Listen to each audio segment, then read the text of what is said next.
இன்றைக்கி ஒரு hair care பார்க்கலாமுங்க. So இதுக்காக நம்ம நேச்சுரல் ஹெர்ப்ஸ் மட்டும்தான் யூஸ் பண்ண போகிறோம். ஃபஸ்ட்டு வந்து பார்த்திங்கன்னா கற்பூரவள்ளிங்க, ஒரு 4 இலை எடுத்துக்கோங்க. நெக்ஸ்ட்டு வந்துங்க வேப்பம் கொழுந்து, இது வந்து ஒரு கைப்பிடி அளவுக்கு எடுத்துக்கோங்க. அடுத்தது வந்து கருவேப்பிலைங்க, இதுவும் ஒரு கைப்பிடி அளவு எடுத்துக்கலாம். நெக்ஸ்ட்டு வந்து குப்பைமேனி தலைங்க, இது வந்து ஒரு 4 கொத்து எடுத்துக்கோங்க. அடுத்தது வந்து நாட்டு செம்பருத்திங்க. நாட்டு செம்பருத்தி எடுத்திங்கன்னா ரொம்ப எஃபெக்டிவாக இருக்கும். கிடைக்காதவங்க ஹைப்ரிட் எடுத்துக்கலாம். ஸோ அதோடைய இலைகள் எடுத்துக்கலாம்.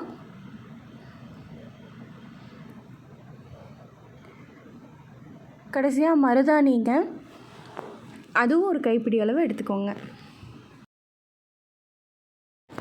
ஸோ இந்த ஹெர்ப்ஸ் எல்லாத்தையுமே நல்லா அரைச்சிட்டுங்க நம்ம வந்து ஒரு ஹேர் பேக் மாதிரி போட்டுக்கலாம்.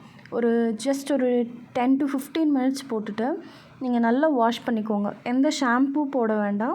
இதுக்கு வந்து அரப்பு, சீகக்காய் இது மட்டும் போட்டு நல்லா வாஷ் பண்ணிட்டிங்கன்னா கண்டிஷ்னரே தேவையில்லைங்க.